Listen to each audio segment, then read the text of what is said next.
whether it's slapping your head on the helmet and saying, I've got to track down the guy because I just threw the ball over my head, or getting punched in the face and turning that rage into scoring more points and winning the game.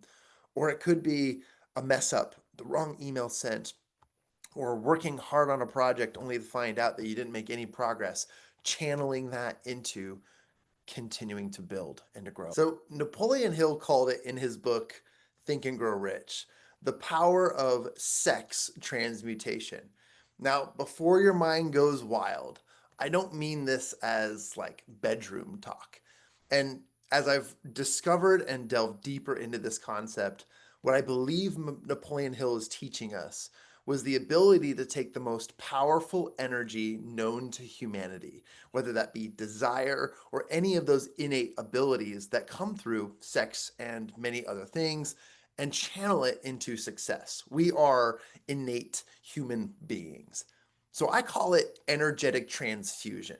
It's called the process of converting one form of energy into another, like plugging into a higher voltage for life, business, and even in your relationships.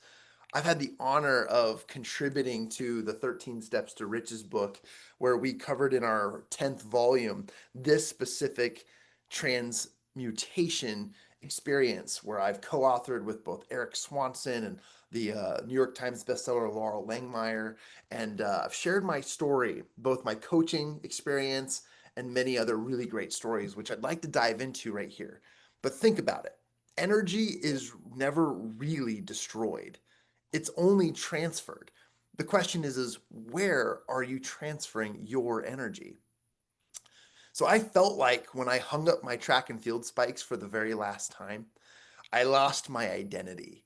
But what I actually found was a new energy source, because that decision was pivotal. I had to make a decision between a life of athleticism or a life of using my brain, and converting that same energy of competition and hope for good into something that was a little less measurable than going to the weights and spending time in the training room. So I actually learned how to transmute my physical drive into entrepreneurial fire, the same competitive energy that won races and started winning in business. And I, as an athlete, you have many ups and downs. You get punched in the face. I've oftentimes talked about my experiences as an athlete in both basketball, football, track and field, and all the other sports that I've played. But it wasn't until I once got punched in the face during a basketball game. Instead of shutting down, and like truly like letting anger take over and fighting back, which I can't say most of us have done gracefully, that anger I was able to transmute into scoring points. So it was almost as if by getting hit in the face was exactly what I needed to turn up the volume, to truly improve and increase my output. And so that anger was fueled by not just like adrenaline and rage and out of controlness, but I channeled that energy into scoring points.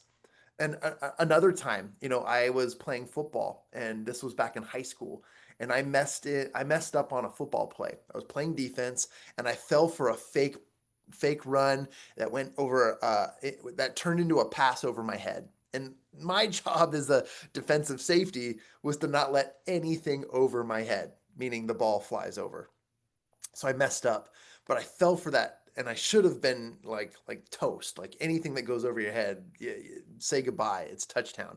But my frustration in knowing that I made that mistake actually fueled me to chase the guy down who caught the ball, and like a freaking speeding bullet, I tackled him like right before the end zone. It was incredible. My parents and the coaches and my teammates were all like, where did that speed come from?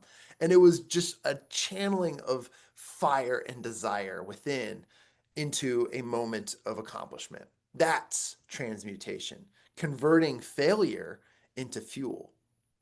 So I like to use the example of cavemen, because it helps us to kind of see a more innate, natural, and historical way of looking at things. So even cave people understood transmutation the way I am describing it. Cavemen turned survival instinct into food, protection, and even survival. Okay, they cave people turned, or shall I say, cave women turned survival instincts into creation, nurturing, and community, just at the basic cores of life. Today, we're not that different. I mean, if you compare yourself to a Neanderthal or a cave person, whether it's survival, love, or ambition, we all have the same type of energy within us.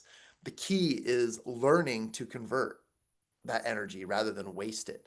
Cave people did the exact same thing. We just do it with technology, resources, and a ton of things already within our grasp that give us what we need to convert. And it's pretty impressive how privileged, but also how blessed we are with the technologies and the things that are at our available use. So I also like to relate this to, transition from cave people to personal feelings. When I first met my wife, okay, survival instinct kicked in. You're like, what? What'd you do? What's wrong with you? I had to have her. I had to win her over. I knew I could not live a single day with the rest of my life without her. And yes, this is my love story. And I had to win her over. I had to keep her attention and I had to nurture our love across thousands of miles while she lived abroad, while we were dating. It was an effort. But that energy became persistence, creativity, consistency, passion. Gentlemen, are these all words that women are attracted to? Yes, they are.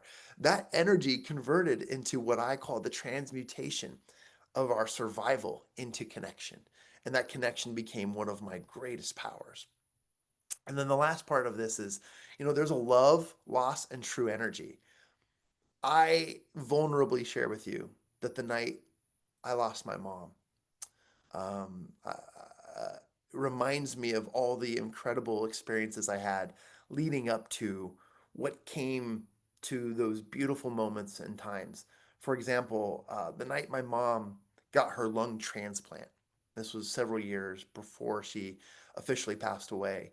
I I traveled from the furthest corner of Utah overnight, staying at a motel and driving odd hours just to get to the hospital, knowing that, she might be okay, she might not be okay, but I would do whatever it took to be there. And when I got there, they basically just said, "Hey, we're glad you're here, but there's nothing you can do. She's already had the surgery. She's incapacitated. All you can do is just sit here and watch her. She's literally just out, but breathing." And I didn't take that. I didn't take no for an answer. So I did the one thing that I thought I could do. My mom's feet were just so swollen from the damage and the inflammation from the surgery. So I decided, that looks painful. Why don't I massage her feet for a while? And even though she was unconscious, but for about 20 minutes there was no response. But yet I kept doing it. That energy of concern, love, and I've got to do something. Suddenly, her foot nudged my hand. When I took it away to stop after 20 minutes, I knew exactly what that foot nudge meant. It meant, keep going, son. That moment taught me that transmutation at its highest level, even when in pain, love can transfer energy. And that was a realization to never stop, to never fall short of the intuitions that we have as humans. Years later, when she took her last breath, I was there again, holding her hand, massaging her foot. Sadness should have crushed me. It did. But instead, transmutation turned that heartbreak into one of the most empowering, loving experiences of my life. That power of energetic transfusion.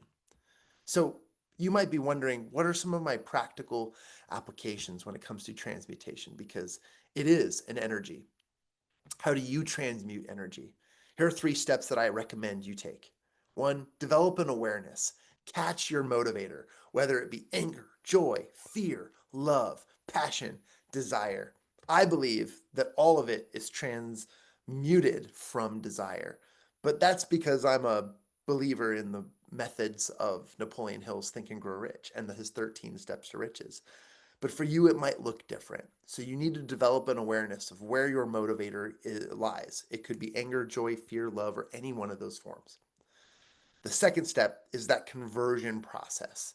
Learn and ask yourself, how can I channel this into progress, into results, into something that will lead to success? Whether it's slapping your head on the helmet and saying, I've got to track down the guy because I just threw the ball over my head, or getting punched in the face and turning that rage into scoring more points and winning the game. Or it could be a mess up, the wrong email sent, or working hard on a project only to find out that you didn't make any progress, channeling that into continuing to build and to grow.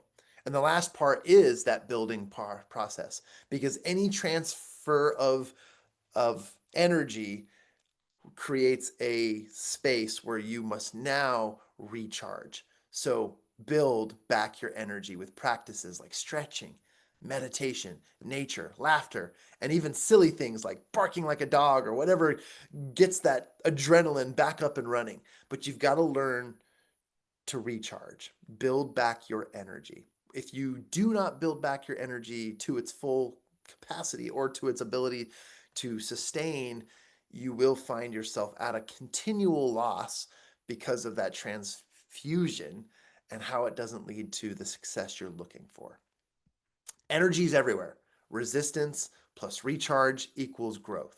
That's it. Resistance plus recharge equals growth.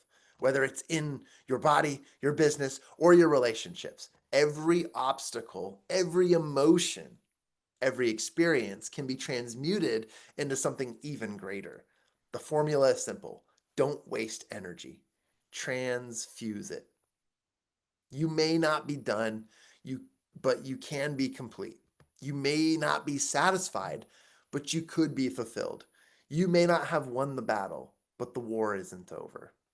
Everything you need is already inside you. Transmute it into greatness. Thank you.